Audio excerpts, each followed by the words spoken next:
Hey guys, Scott and Nate from PlayYourCourt.com, and today we're going to show you mistake 1 of 3 that might be killing your forehand.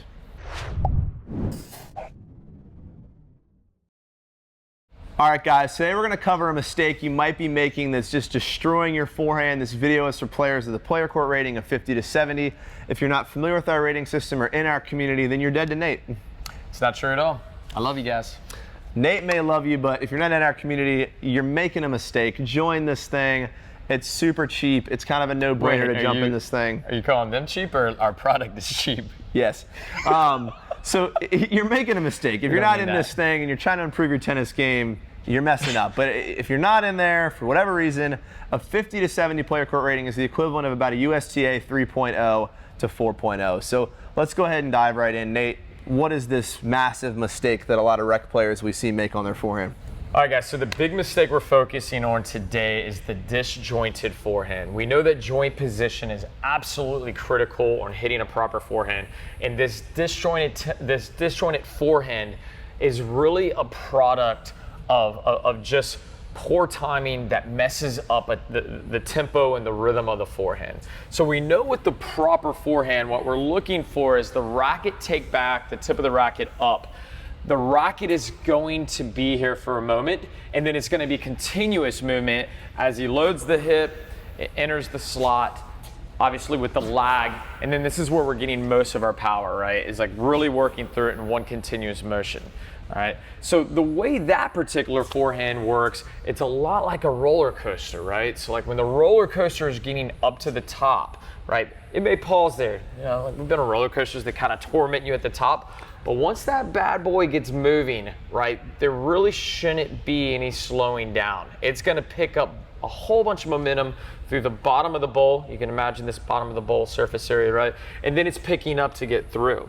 So the disjointed forehand, it's really robbing you of all this power, your rhythm, and your tempo. And this is what this looks like. So the disjointed forehand is Scott's gonna take the racket back appropriately, and then he's gonna drop the racket. So he misses this whole back end of the stroke. Let's see that again, Scott. So he takes it back, and then it just drops. It elevator drops, and he's actually only at this point hitting from here, right? So you're not using the momentum of the back end of the stroke. Just to really show you guys the difference in momentum from here to here versus here to here. Right. A lot harder from here to generate that momentum.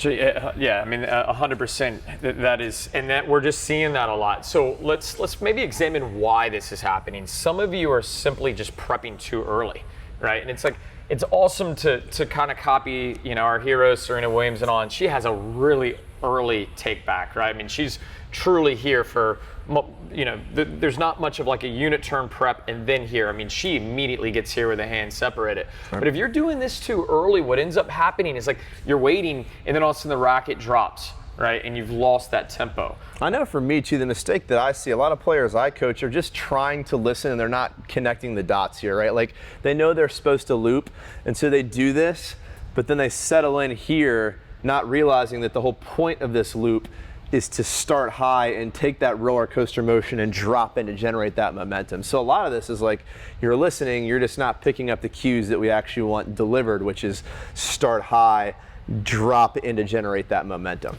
So here's the fix, all right, and this is what we're gonna focus on is Scott's gonna put a little bit more emphasis on the unit turn, all right, and what he's gonna do is really try to time this unit turn that he gets to here before the ball has bounced on his side of the court.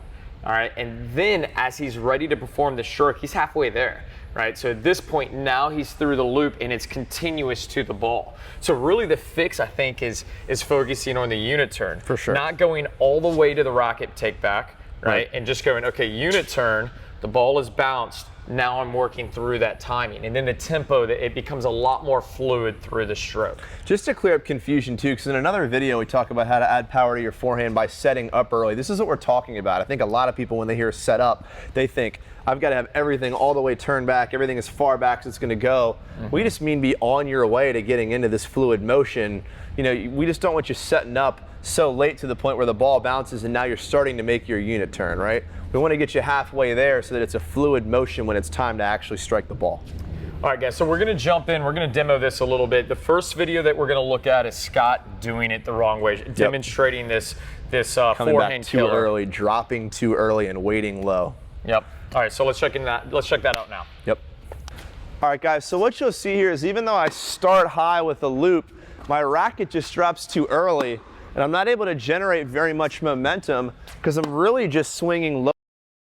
The same way we would kind of coach a beginner, right? When we coach a beginner, we don't introduce the loop yet. We have them start low and follow through high. And then as you progress to a higher skill level, we add the loop because with the loop, if you stop at the top and wait for fluid contact, you generate way more power. So let's now take a look at what correct looks like. I think you're gonna notice, one, a much more fluid motion, and two, definitely a lot more power. Let's take a look at that now.